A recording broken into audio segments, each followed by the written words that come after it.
क्या उत्तराखंड में आप रहते हैं, आप लोगों के साथ छुआछूत का व्यवहार आज भी होता है? ये मैं जानना है, ईमानदारी से जवाब चाहिए सर। आप इतने बुजुर्ग हैं, बीजेपी के वरिष्ठ नेता भी हैं, आपको लगता है कि अभी भी आप लोगों के साथ छुआछूत का व्यवहार होता है उत्तराखंड में? ईमानदारी से जवाब चाहिए सर। देखिए, आज की तारीख में भी जब आप छुआछूत में होता है आपके साथ, जब कभी कभी कभार, कैसी पीड़ा होती है अंदर? ईमानदारी से जवाब चाहिए। देखिए, तो फिलहाल मौका था गहलोत सरकार के खिलाफ नारेबाजी का। दरअसल राजस्थान के जालोर जिले में एक 9 साल के बच्चे को कथित तौर से एक शिक्षक ने, जो कि स्वर्ण शिक्षक बताया गया है, मटका छूने यानी पानी पीने के कारण उसको इतना मारा कि उस मरणासन अवस्था में पहुंचा दिया। 20 जुलाई 2022 की घटना होती है। 8 अगस्त को एफआईआर दर्ज होती है और 23 अगस्त को बच्चे की मौत हो जाती है। तो सारे दलितों में, देश भर के दलितों में इस पर बहुत गुस्सा है, नाराजगी है। चूंकि ये घटना घटित हुई है कांग्रेस शासित प्रदेश राजस्थान में, तो वामपंथी और कांग्रेस समर्थित पत्रकार चुप हैं। मेरा सवाल यह है कि कब तक इस तरह की राजनीति की जाएगी ऐसे मुद्दों पर? मेरा माध्यम है इस कहने का कि जितने भी दलित हैं वो एक ही मंच पर आए। आज ये लोग गहलोत सरकार मुर्दाबाद के नारे लगा रहे हैं, कल कोई भाजपा शासित प्रदेश में होगा तो वहाँ के मुख्यमंत्री के खिलाफ नारे लगाएंगे। लेकिन ये जो स्वर्ण और दलित हैं, ये हर पार्टी के लोगों को एक होकर आना चाहिए। मुझे लगता है जो अच्छे स्वर्ण हैं वो दलितों के साथ अत्याचार के मुद्दे पर उनके साथ मजबूती से खड़े हों। ये जो पुतला जलाया जा रहा है यहाँ पे गहलोत सरकार का, दरअसल सामाजिक सोच का पुतला जलाया जाना चाहिए, क्योंकि ये लड़ाई हमारे अंदर जो हिंदू समाज को तोड़ने की जो ये सोच है, उसे तोड़ना है, अलग करना है, तो हमें सामने आना होगा, दलितों के साथ मिलकर लड़ाई लड़नी होगी। इसलिए मैं आपसे कहता हूं कि इस लड़ाई में गहलोत सरकार मुर्दाबाद कहने से कोई फायदा नहीं है, क्योंकि जिस नीयत से उस बच्चे की पिटाई हुई थी उसमें गहलोत सरकार कहीं भी जिम्मेदार नहीं है, और ना ही कोई सरकार जिम्मेदार होती है। सरकार जिम्मेदार तब होती है जब ऐसे लोगों पर कार्रवाई ना हो, उन पर एफआईआर ना हो। इसलिए ऐसे मुद्दों पर हमें हमेशा राजनीतिक नहीं, सामाजिक मुद्दों को सामने रखना चाहिए, सामाजिक रूप से एक होना चाहिए। आगे मैंने दलित नेताओं के इंटरव्यू लिए हैं और उनसे स्पष्ट पूछा है क्या आज भी उत्तराखंड में इन दलित नेताओं के साथ, लोगों के साथ सामाजिक भेदभाव होता है, छुआछूत महसूस करते हैं? क्या जवाब दिया इन लोगों ने? सुनिए इस इंटरव्यू को अंत तक। और हाँ, फिर कह रहा हूं, इस लड़ाई में किसी भी हाल में मैं जिस नियत से उस दलित युवक बच्चे को, 9 साल के बच्चे को पीटा गया था, उसमें गहलोत सरकार की मैं कोई भी जिम्मेदारी नहीं मानता हूं। जिम्मेदार वो तब थी जब उसकी समय से एफआईआर दर्ज नहीं की गई, और सरकार की जिम्मेदारी अभी बनती है कि उचित मुआवजे के साथ आरोपियों को सख्त से सख्त सजा दी जाए, ताकि एक सबक बने, नजीर बने। फिलहाल सुनिए इंटरव्यू उन नेताओं के जिन्होंने दंश झेला है। हाय, मैं रवि के बिंदास बोल में आपका स्वागत है। दरअसल राजस्थान में एक दर्दनाक घटना हुई, शर्मनाक घटना। उस विषय पर यहाँ पे हमारे दलित समाज से कुछ लोग मिले हैं और गहलोत सरकार के खिलाफ नारे लगाए हैं। सर, आपका नाम? मेरा नाम किशोरीलाल है, मैं जिला पंचायत सदस्य हूँ। सर, मैंने एक चीज़ नोटिस करी कि आप लोग गहलोत सरकार के खिलाफ नारे लगाए आप लोगों ने। क्या ये इसमें गहलोत सरकार को जिम्मेदार मानते हैं या स्वर्ण की जो मानसिकता है उसको आप जिम्मेदार मानते हैं? नहीं, मानसिकता तो स्वर्ण की है, लेकिन जो भी इस तरह के कृत्य कार्य होते हैं और उसमें सरकार का देखभाल करना ये जरूरी होता है। सरकार को उसमें कंट्रोल करना चाहिए, और इस प्रकार जो आपराधिक कार्य किया गया है वो अपराधी को उचित से उचित दंड दिया जाना चाहिए, ताकि ये जो दुर्भावपूर्ण व्यवहार करते हैं इसको दूर करना चाहिए, और इसमें सरकार द्वारा कंट्रोल करना चाहिए। और क्योंकि शासनादेश भी हमारे भीमराव अंबेडकर साहब ने यही कहा है कि जब तक छुआछूत की भावना इस देश से दूर नहीं होगी तब तक समाज एक नहीं हो सकता है। और लिहाजा हमारे भारत की एकता को मजबूत बनाने के लिए सबसे पहले ये जो छुआछूत की भावना है और इसको दूर करने का प्रयास किया जाना चाहिए।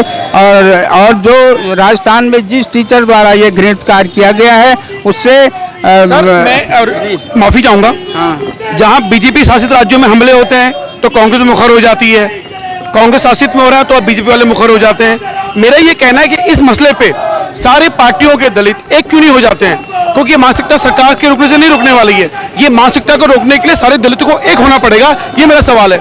मैंने वामपंथी पत्रकारों को भी टोका है, क्योंकि अक्सर जितने भी कांग्रेस समिति पत्रकार हैं, अब देखिए मैं यह कर रहा हूँ, बाकी लोग वहां नारे लगा रहे हैं, तो सारे दलित एक छत्र के नीचे क्यों नहीं आते हैं? ये मेरे समझ में नहीं आया आज तक। अब इसके लिए ऐसा है कि हमारे जो प्रतिनिधि हैं दलित समाज के, वो अपना प्रयास कर रहे हैं कि सारे दलित समाज को एक करने के लिए। ये महोदय टमटा जी मौजूद हैं। टमटा जी सवाल करूंगा, आप एक, मुझे पता नहीं कौन सी दल से आप हैं, ये ऐसा क्यों होता है हमारे देश में कि जब भी किसी भाजपा शासित राज्य में हमले हो रहे हैं तो बीजेपी कांग्रेस वाले मुखर हो जा रहे हैं, कांग्रेस वाले तो बीजेपी वाले मुखर हो जा रहे हैं, दलित एक छत्र के नीचे क्यों नहीं आ रहे हैं? क्योंकि चाहे वो भाजपा सवर्ण हो या कांग्रेसी सवर्ण हो या किसी भी पार्टी का सवर्ण हो, वो हर दलित के साथ तो रोटी पेटी का समझ रखता नहीं है। यानी समस्या तो सामाजिक हुई ना। तो इस मुद्दे को आप लोग राजनीतिक रूप से क्यों देखते हैं, ये मेरे समझ में नहीं आया। तो अपने समाज को एक झंडे के नीचे लाने के लिए क्या प्रयास करेंगे आप लोग? देखिए, उसके लिए हम लोग ये प्रयास करेंगे कि आपस में एकजुट, पहले तो सभी को एकजुट होना पड़ेगा। और इस संबंध में जैसे ये छुटपुट घटनाएं होती जा रही हैं, अब धीरे धीरे विकराल रूप लेते जा रही हैं, और आने वाला भविष्य क्या होगा इसके संबंध में हमें भी अभी अवगत नहीं है कि पूर्ण रूप से कि आने वाला समय बहुत बेकार होने वाला है, हमारे साथ बहुत अन्याय होने वाला है। इसके लिए हमें समय रहते सभी को सजग होना पड़ेगा, एकत्रित होना पड़ेगा और इसके खिलाफ आवाज़ उठानी पड़ेगी। रही बात शिक्षा के मंदिर की, और शिक्षा के मंदिर में ऐसा भेदभाव मैं नहीं मानता, ये बहुत गलत बात है, बड़ी निंदनीय घटना है। और शिक्षा के मंदिर में सबको समान शिक्षा दी जानी चाहिए, सभी को एक नज़रिए से देखा जाना चाहिए। वहाँ भी एक अगर ऐसी छुआछूत वाली भावना होगी तो आने वाला नए जो नौनिहाल स्कूल में शिक्षा ग्रहण कर रहे हैं उन्हें क्या संदेश जाएगा, वो क्या स्कूल से सीखेंगे, ये मेरे समझ से परे है। सर, दो सवाल पूछूंगा, फिर आगे छोड़ूंगा मैं। पहला सवाल ये कि अलग, जैसे मान लीजिए और भी आ रहे हैं राजनीतिक दल है, तो आप लोग उनसे क्यों चर्चा नहीं करते? ये मेरा पहला सवाल। देखिए, ये जो घटना है हमारी, इससे राजनीति से मेरा कोई मतलब नहीं है, राजनीति से अलग हट के बात हो रही है। सर, दूसरा एक चीज मुझे ये जाननी थी कि जैसी जब ये घटनाएं सामने आती है, इस तरह की चीजें, क्या उत्तराखंड में आप रहते हैं, आप लोगों के साथ छुआछूत का व्यवहार आज भी होता है? ये मैं जानना है, ईमानदारी से जवाब चाहिए सर। देखिए, क्योंकि जो सभ्य समाज है, पढ़ा लिखा जो समाज है, वहाँ पे ऐसा कुछ नहीं है। लेकिन जो इंटीरियर एरिया है, आज भी कुछ लोग कुंठित मानसिकता के लोग हैं, वहाँ पे ऐसा पाया जाता है। आज भी आप ये छुआछूत महसूस करते हैं गाँव के इलाके? जी जी जी जी। देखिए, वकील हैं और बहुत सारे काम करते हैं, अगर वो ये कह रहे हैं आज की तारीख में महसूस करते हैं तो कितनी श्रम से डूबने वाली बात है ये। सर, मैं आपसे पूछूंगा, सर जी, आप इतने बुजुर्ग हैं, बीजेपी के वरिष्ठ नेता भी हैं, आपको लगता है कि अभी भी आप लोगों के साथ छुआछूत का व्यवहार होता है उत्तराखंड में? ईमानदारी से जवाब चाहिए सर। नहीं, ऐसा है कि देखो, शासन द्वारा जो भी नियम बनाए गए हैं उसके अनुसार हमारी पार्टी जो है पूरा। सर देखिए, मैं पार्टी की बातें नहीं कर रहा हूँ, मैं पार्टी को दोष ही नहीं दे रहा, ना मैं कांग्रेस को दोष दे रहा हूँ, ना बीजेपी को दोष दे रहा हूँ, क्योंकि ये मामला सामाजिक है।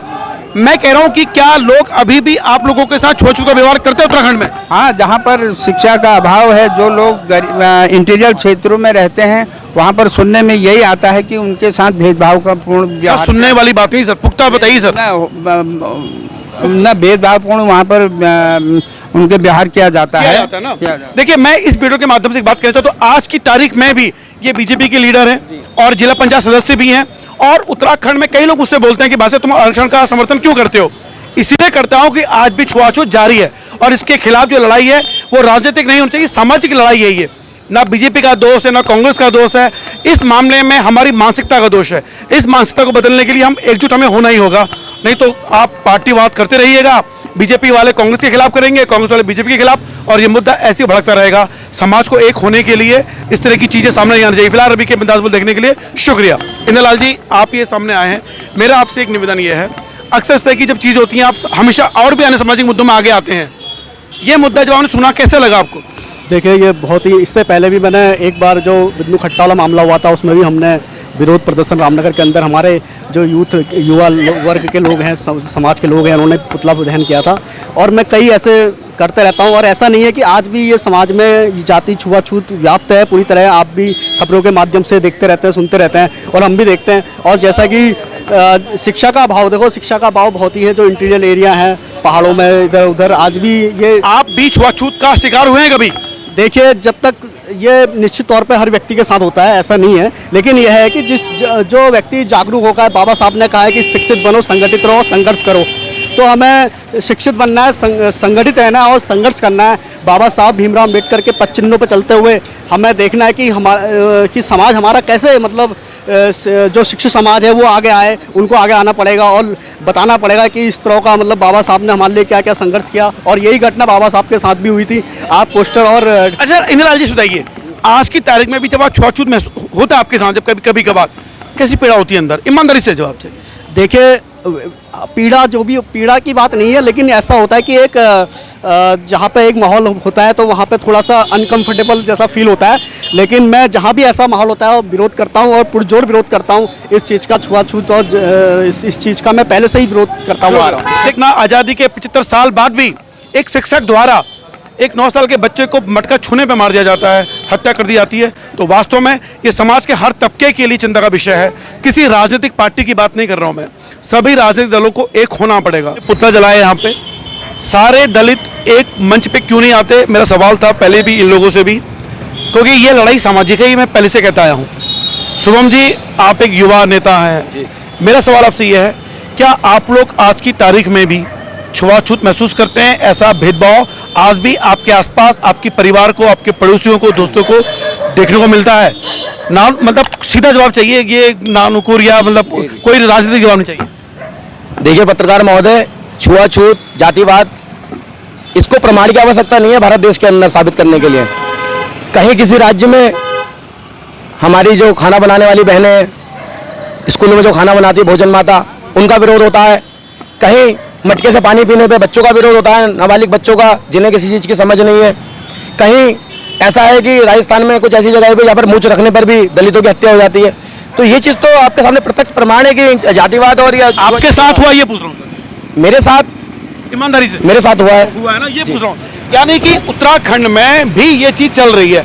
वो लोग जो मेरे दिल्ली वाले मित्र हैं, मेरे फेसबुक के भी मित्र हैं, वो अक्सर कहते हैं कहाँ है छुआछूत। इसलिए मैं कहता हूँ आज भी छुआछूत मौजूद है।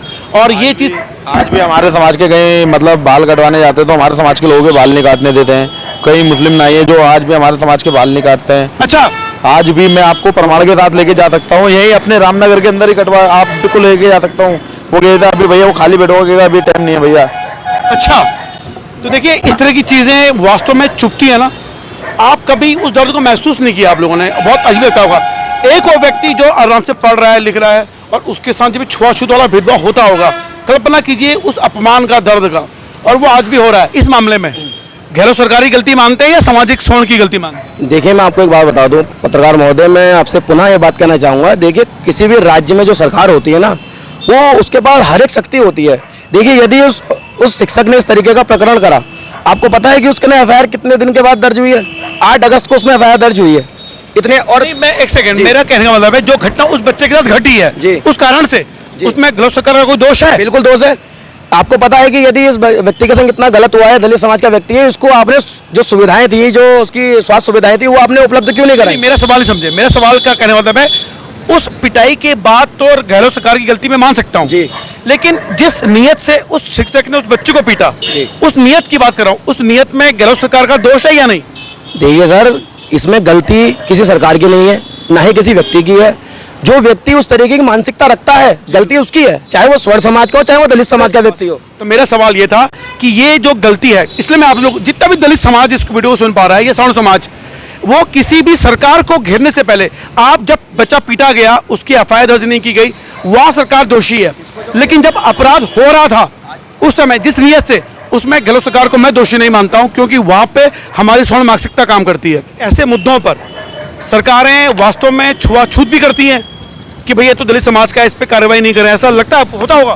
देखिए रवि भाई, सबसे पहले तो हम आपको धन्यवाद देंगे, क्योंकि जो शहर में आपने एक सच्चे देशभक्त मीडिया की जो आप इस कार्य को निभा रहे हैं, हम आपको सबसे पहले धन्यवाद देंगे, क्योंकि आप देख रहे हैं जो अच्छे पत्रकार जो माने जाते हैं शहर में, वो सब इस समय चले गए, लेकिन आपने अपना कीमती समय हमको दिया, उसके लिए हम धन्यवाद कहते हैं। बात रही इस घटना पे, इस घटना के लिए हम बहुत सरकार को दोष देते हैं, क्योंकि सिस्टम जो है वो सरकार बनाती है, चाहे वो केंद्र की सरकार हो, चाहे वो राज्यों की सरकार है। और राज्यों की सरकार को केंद्र की योजनाएं हैं, चाहे जो भी सिस्टम बना हो, उसको फॉलो करना पड़ता है। अब इस समय जो है हर स्कूल में भोजन का व्यवस्था सरकार ने करी है, तो जब व्यवस्था करी है तो उसमें सिस्टम सरकार ने बनाया होगा। तो सरकार में इस समय बैठी है राजस्थान सरकार में, गहलोत जी मुख्यमंत्री हैं। आपने उत्तराखंड में रहते हैं, आपने व्यक्तिगत तौर पे, आपने, आपके परिवार ने छुआछूत देखा है, महसूस किया है? जी बिल्कुल देखा है। मैं इधर पाटपुर क्षेत्र में रहता हूँ, लेकिन यहाँ से लगभग 22 किलोमीटर के आसपास है। जहाँ पे सबसे ज़्यादा जातिवाद अभी भी है, वो तो राजनीतिक होने के जरिए आज, चाहे मैं मोदी जी का धन्यवाद करूँगा, उन्होंने जितने भी दलित के परिवारों में खाना खाया, यहाँ बहुत ऐसे नेता हैं बीजेपी के जो आज दलितों के साथ खाना खाकर ये उजागर कर रहे हैं कि जातिगत बंद हो। तो इसलिए जाति तो है अभी भी। अब हम लोग कहीं जाते हैं तो हमें आगे नाम नहीं बोलना पड़ता है। कई पहाड़ों में ऐसी भी है कि हमें अपना नाम जो है पांडे या अन्यथा मतलब वो रखना पड़ता है। कार्य आदमी करता है, लेकिन हमें भैया सबको अपनी जीवन याचिका करनी है तो कुछ ना कुछ झूठ भी बोलना पड़ता है। देखिए, ये दर्द महसूस कीजिए अपनी पहचान छिपाने का, क्योंकि आपकी जाति आएगी और आपको छुआछूत का शिकार होना पड़ेगा। फिलहाल रवि के बिंदास बोल सबसे निवेदन करना चाहता है, जातियों का महत्व है पर जातियों में भेदभाव नहीं होना चाहिए, ये बहुत गलत हो रहा है। और इस मानसिकता को दूर कैसे करेंगे? अपने बच्चों को अच्छी शिक्षा देके, और ऐसे जो कुकर्म मानसिकता वाले लोग हैं, ऐसे शिक्षक, उन्हें कड़ी सजा देकर, पर ये सजाएं सुधारने के लिए होनी चाहिए। क्या ये समाज सुधरेगा?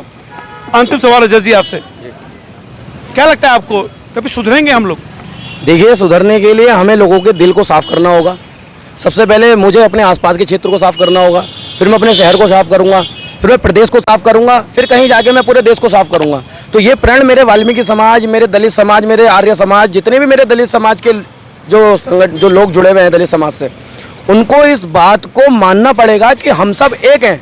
चाहे हमारा मनभेद हो सकता है, मतभेद हो सकता है, लेकिन जब हमारे समाज की बात आएगी तब हमें एक मंच पे आके खड़ा होना पड़ेगा और आवाज़ देनी पड़ेगी, दलित एकता जिंदाबाद, दलित एकता जिंदाबाद। सभी दलितों को एक मंच पे आना पड़ेगा। सबसे बड़ी बात, जो स्वर्ण मानसिकता के लोग हैं, जो अच्छे लोग हैं, उन्हें भी दलितों के साथ मजबूती से खड़ा होना पड़ेगा, अगर वास्तव में आप चाहते हो कि दलित हमारे अपने हैं। क्योंकि ये मिलजुली लड़ाई है, अकेले दलित को नहीं लड़नी है, उन सवर्णों को भी जो वास्तव में राजनीतिक नहीं है, सामाजिक सोच वाले हैं। फिलहाल रवि के बिंदास बोल देखने शुक्रिया। ये छुआछूत दिल से कम हो, मन से कम हो, तब भी भविष्य आगे बढ़ेगा। फिलहाल रवि के बिंदास बोल देखने के लिए शुक्रिया।